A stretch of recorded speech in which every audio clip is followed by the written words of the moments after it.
Barreskrim Polri membekuk pelaku tindak pidana penipuan online berkedok link kiriman paket via pesan singkat dengan korban sebanyak 492 orang dan kerugian mencapai 12 miliar rupiah.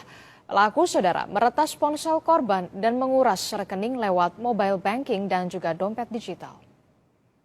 Biasanya pelaku ini tadi dijelaskan mengirimkan satu link. Jadi link ini tentunya yang menarik dengan kata-kata yang harapannya adalah calon korban bisa mengklik. Oleh karena itu kami menghimbau kepada seluruh masyarakat untuk tidak mudah mengklik link yang tidak jelas. Barreskrim Polri membekuk tindak pidana penipuan online berkedok link aplikasi dengan kerugian mencapai belasan miliar rupiah. Modus penipuan melalui link kiriman paket via pesan singkat dengan korban sebanyak 492 orang dan kerugian mencapai 12 miliar rupiah. 13 tersangka diamankan. Mereka memiliki peran berbeda seperti menguasai dan meretas ponsel korban, mengumpulkan database di ponsel hingga menguras rekening di mobile banking dan dompet digital. Adapun modus operandi mereka, yang pertama yaitu para pelaku bekerja secara kolektif dengan peran yang berbeda-beda. Jadi ada beberapa peran, seperti yang pertama adalah pembuat APK tersebut ataupun pengembang daripada Android package kit tersebut. Kemudian ada juga yang berperan sebagai mengumpulkan database calon korban yang akan disasar oleh mereka, terutama nasabah bank. Kemudian ada juga pelaku social engineering dan penguras rekening, dan terakhir ada pelaku yang melakukan penarikan uang. Nah, ini mereka sudah sedemikian canggihnya, jadi memiliki peran masing-masing.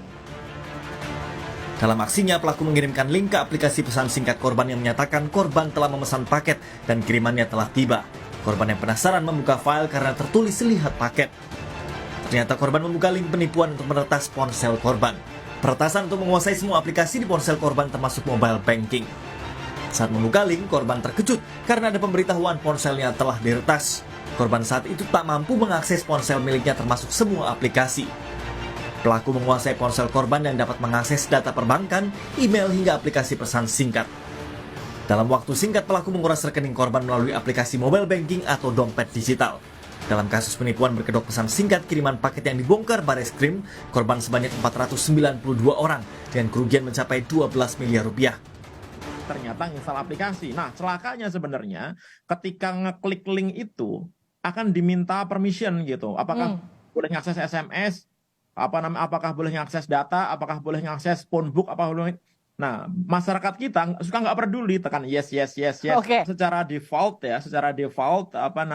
sistem di dalam handphone kita ini sebenarnya sudah punya level security sendiri gitu. Dia akan bertanya kepada si pemiliknya, ini boleh nggak ngakses ini, boleh nggak ngakses ini gitu. Kan aneh tuh, ada gambar minta akses ke phone book, minta akses ke data dan lain-lain begitu. Tapi karena kita suka nggak peduli, karena pengen lihat gambarnya, tekan yes saja. Nah, begitu semuanya sudah oke, tiba-tiba aplikasi terinstall, apa yang terjadi? Aplikasi ini adalah malware, namanya tipenya adalah RAT gitu, Remote Access Tool gitu. Jadi dia bisa menginfeksi handphone kita dan bisa digunakan untuk mengambil alih handphone kita. Jadi handphone kita ini dikendalikan dari jarak jauh si pengirim malwarenya ini. Kemudian juga malware ini bisa melakukan sniffing terhadap apapun yang kita ketikkan di dalam handphone kita. Jadi kayak logger gitu, kita ngetik PIN dia bisa baca, ngetik password dia bisa baca gitu. Sehingga ketika dia mengakses handphone kita, kemudian membutuhkan PIN, membutuhkan password untuk transaksi, dia udah tahu itu. Pakar keamanan cyber mengingatkan masyarakat agar berhati-hati saat membuka link di pesan singkat. Polisi juga mengingatkan masyarakat waspada saat mengunduh aplikasi, membuka link atau gambar di pesan singkat, terutama yang berada dalam pesan dari nomor yang tidak dikenal. Tim Liputan Kompas TV.